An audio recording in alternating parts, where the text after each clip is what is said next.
girls are fighting. There's a new beef this season, y'all, and who do you guys think started it? Mia or Wendy?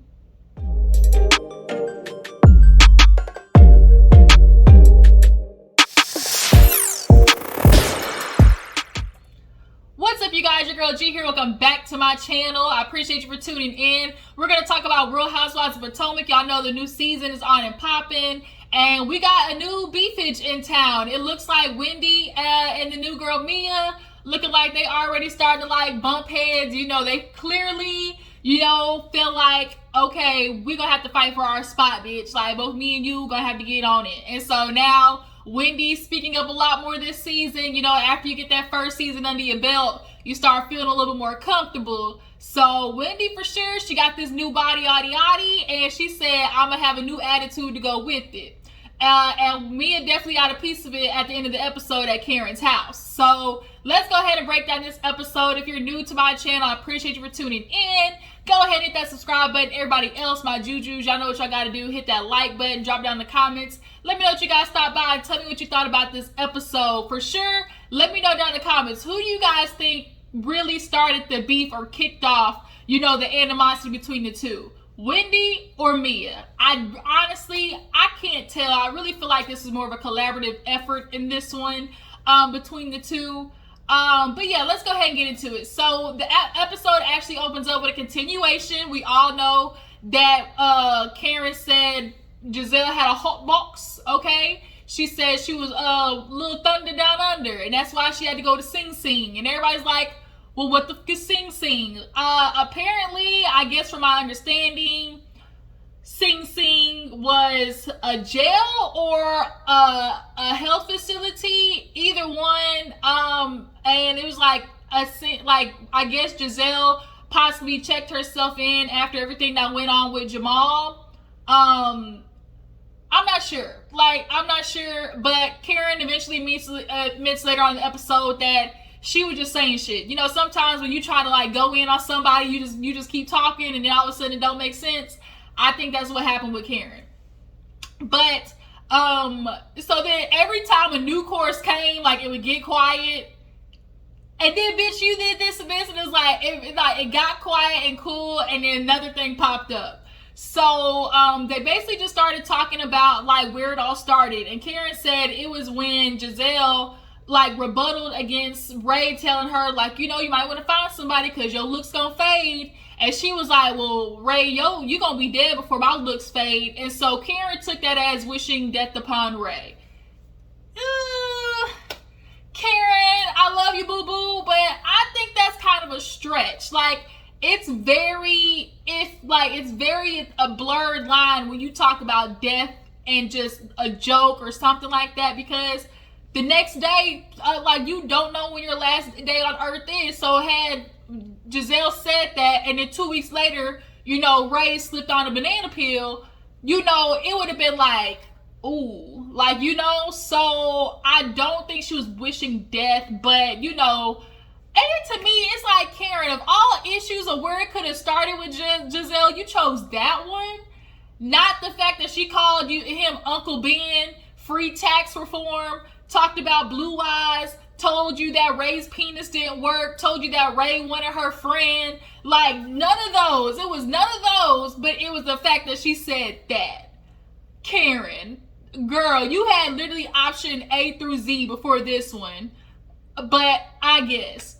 So as she's talking to Gizelle, here goes Mia talking about, well, I'm a good judge of character. I just really feel like Gizelle has a good heart.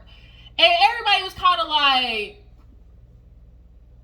bitch, do you know who you do know who you came to the party with, right? You do know who was with you in the car on the way here. So even Ashley was kind of like, boo boo, did you not get the memo?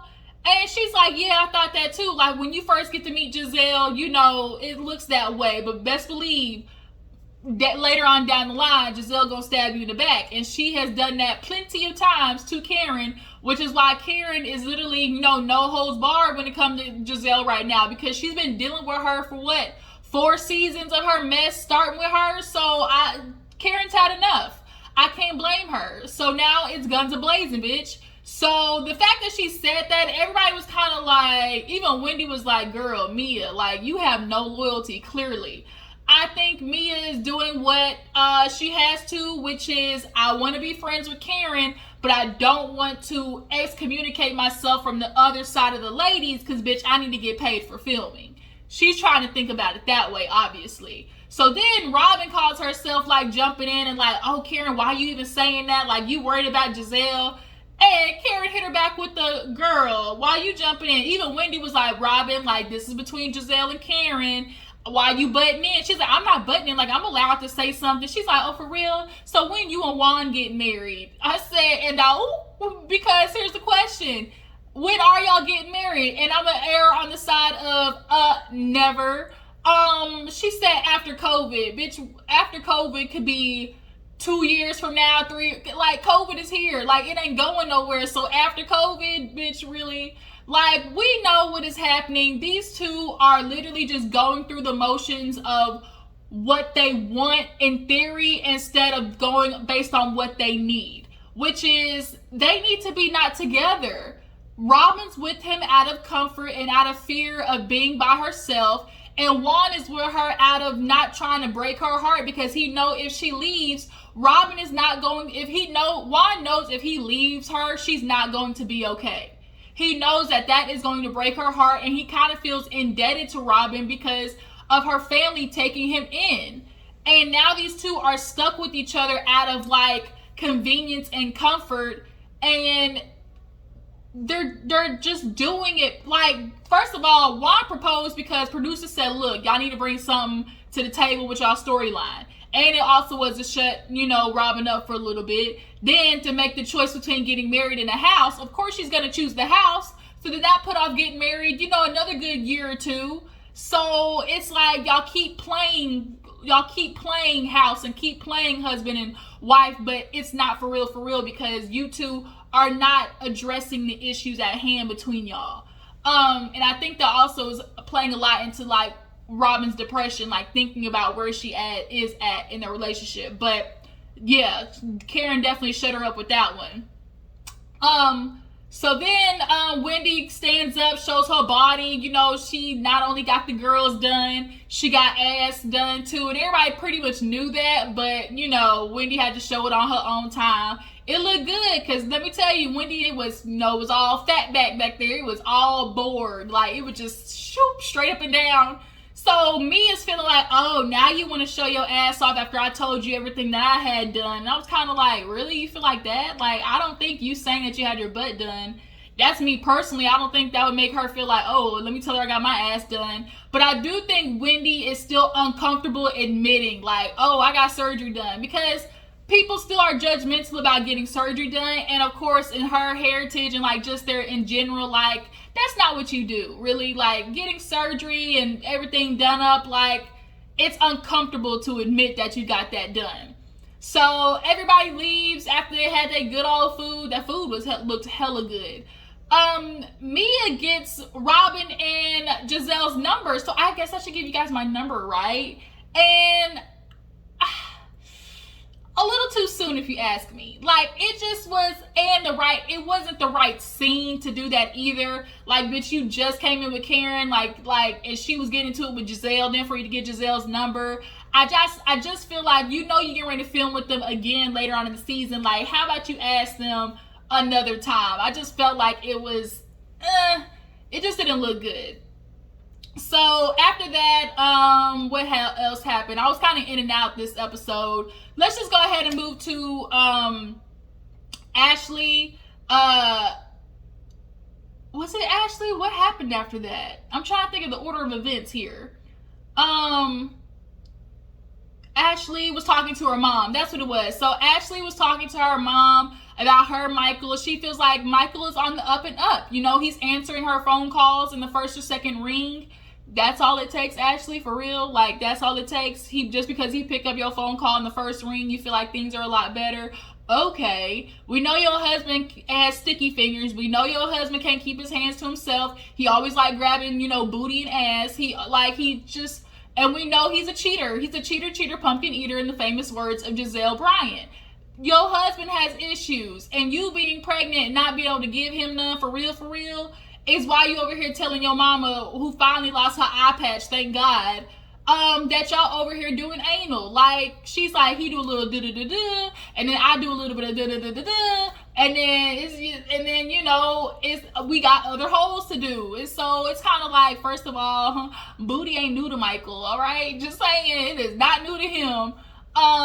And shit, he might like it more than an old, you know, pregnant puss. You know, he might like the booty hole a little bit better. But yeah, she's telling her mom, like, you know, I'm just trying to do things to let him know that, you know, I'm still into it. And the mom's like, yeah, you know, when he's satisfied, you know, you don't have to worry about, you know, him trying to find it somewhere else. And so basically, I feel like Ashley feels like she has to maintain something, or Michael's gonna cheat. And I shouldn't feel like it's an obligation to have to maintain sexual intercourse, like, out of fear of you cheating or stepping out on me. I feel like I should want to have sex with you, not like, oh my God, I didn't do it the past 4 days, let me do it so he doesn't think about cheating on me, like that. So Candace is acting now, you guys, or she has been acting, but she's starting to get a little more traction, getting more bigger films. She was in a show called The Family Reunion. I think she did something for Netflix as well. So she's on the up and up. Although I don't particularly like Candace, I can appreciate her talents. And you know, she can hold a tune. I recently saw a little snippet of some video that she did. I think it's called Back Home to You or something like that. So, like, I mean, she's doing what other housewives do. Like, bitch, you gotta strike while the iron's hot. If Erica Jane can do it, if Luann can do it, if Kim can do it, like, make songs and stuff, hell, Candace can do it. And of all the songs, her last one, her first song or whatever, like, that was the best that got, you know, remixed or whatever. That was the best of all the Housewives songs I've heard, personally. But yeah, she's acting, so she called Chris. Come to find out, Chris is the husbander. He's like, I don't know how to manage business, but I know how to manage Candace. And it's like, basically, it just kind of fell that way because he's not really doing anything. Obviously, because of COVID, they sold the restaurant. You know, I guess he's like cooking on the side. I don't know. But nonetheless, you know, he's got time, basically. So that's not going to end well, like, at all. And from the preview, like, from the original, like, big preview that came out, we saw that. Like, a husband and wife being any type of manager to each other is the worst thing that you could ever do to your relationship. Do not add another level of hierarchy or, like, place. Like, it doesn't work. It doesn't work. Ask Monique. Ask Mary J. Blige. She's sitting there paying her ex-husband damn $80,000 a month right now, and that nigga ain't do nothing. So it's like, don't do it. Don't mix that at all. Maintain a healthy balance between the two. Like, that is just, don't do it. That's all I gotta say. Don't do it. Hell, ask Tina, Ike and Tina, like, don't do it. Don't do it. But yeah, she's, you know, moving on up, and she's happy to be, you know, doing all of these things. Moving on, so Karen talks to Ray and tells him that she's not proud of how she acted at the party. She feels like she went a little bit too hard, and she probably shouldn't have allowed herself to go that in on Gizelle. So she's like, I really want to reset. I really want to do nothing, you know, do something that, like, it's just lovely. So we're gonna have a love party. We're gonna invite everybody in the couples, and we're gonna see, you know, if we can get things off to a better start. She's gonna invite Candace because at the end of the day, she still loves Candace, even though they're disagreeing right now. Candace feels like, you know, Karen has stabbed her in the back and whatnot. So this can be kind of a start to their relationship. And the invitations was cute, you know, Ferrero Rochers. I love a good Ferrero Rocher. My uncle had a Ferrero Rocher cake for his birthday. Bitch. On top, it was so good. It was so good. Especially cold. You put them in the refrigerator for a little bit, let the hoes chill. Oh, magnificent. So yeah, so she's gonna invite everybody.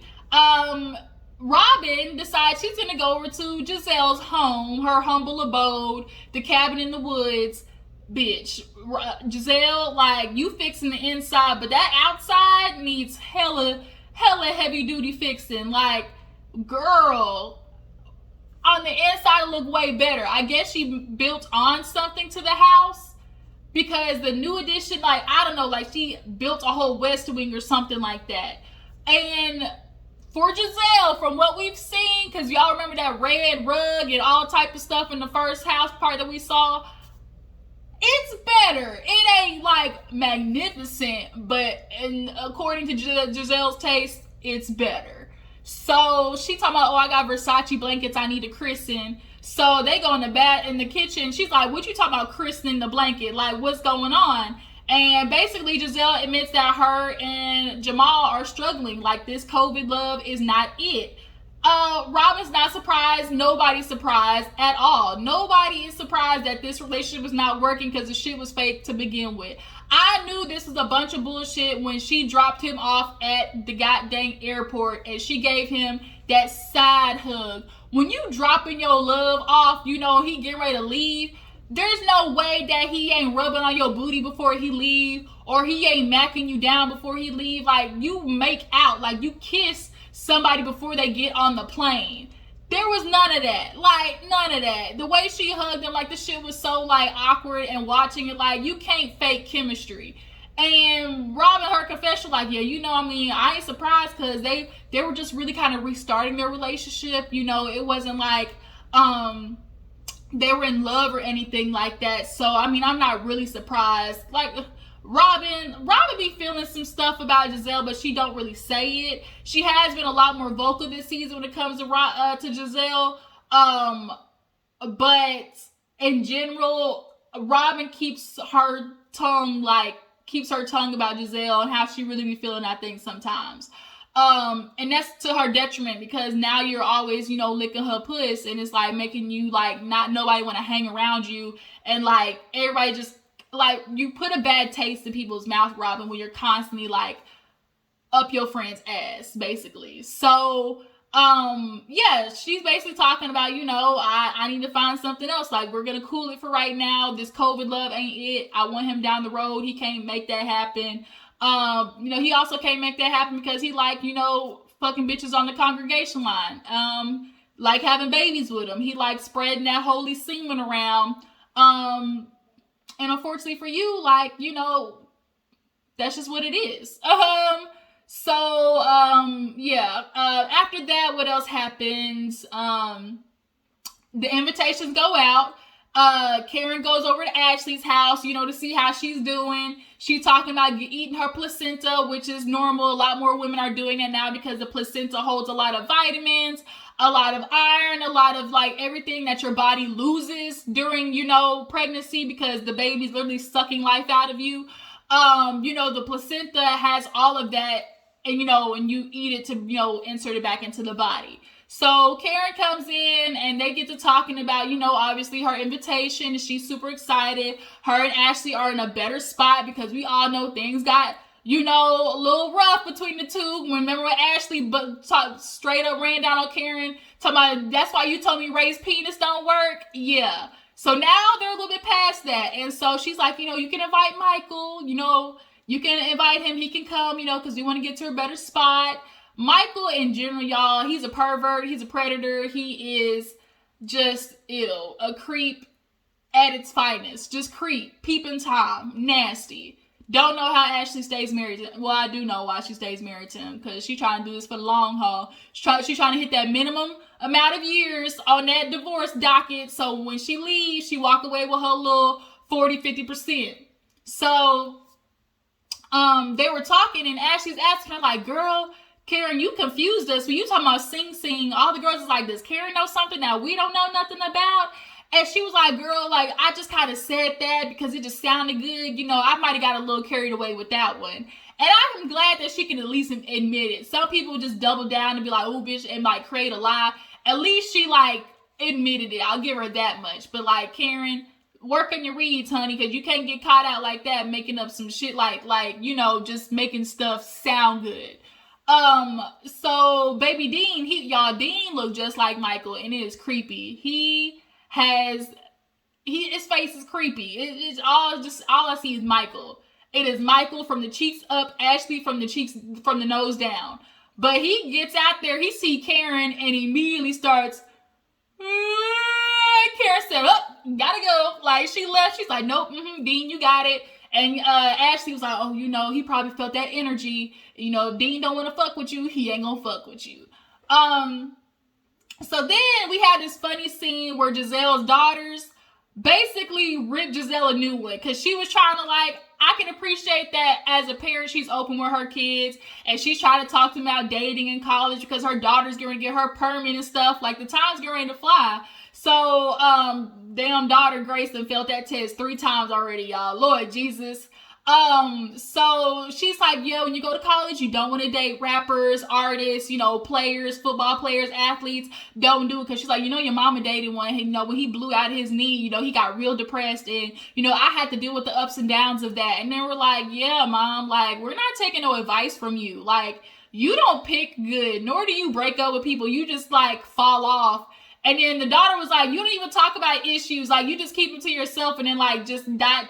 Like, the daughters are just, like, calling their mama out. Like, and for the fact they said, like, every decision that you made when it came to a man is bad, they trying to let you know, ma'am, you chose the wrong man to be our daddy. That's what that little girl, she said, oh my God, my dad could have been a basketball player. It was like, girl, you got pregnant by the wrong one. You're supposed to get pregnant by the basketball player, not the church player. So the girls was like on Gizelle's ass, and ain't nothing you can do about it. Like, at least we know her daughters are learning from the mistakes of, their poor mother, Polo Ting Ting. So, I forgot to talk about Mia. So Mia, you guys, we got to see her and her man G. She was cooking, making cupcakes with her daughter, but she's trying to balance, work, mom, life, business owner. And Mr. Gregory, I think is his name, he was trying to tell her, girl, get off the phone, your daughter wants your undivided attention, which I get. It's hard because you should be able to do both. Like, but I get at some point when you are a parent, you're gonna have to put undivided attention on your parent. Like, you have to make sure you're taking time out where it's just you and your kid. Like, I'm not saying, like, never, like, incorporate the both of them, but your kid wants to feel special, so just make sure you're taking time out for them,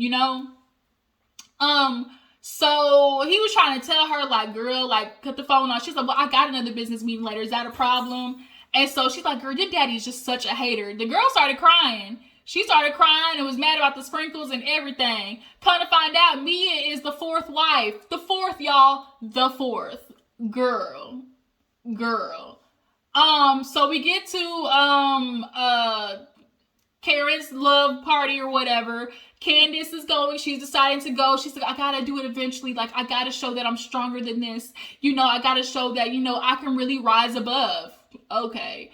Of course Gizelle didn't go. And then, of course, Robin didn't go because she stuck up her ass. Robin, you're going to have to start doing scenes without Gizelle if you want to get further in this, situation with Real Housewives of Potomac.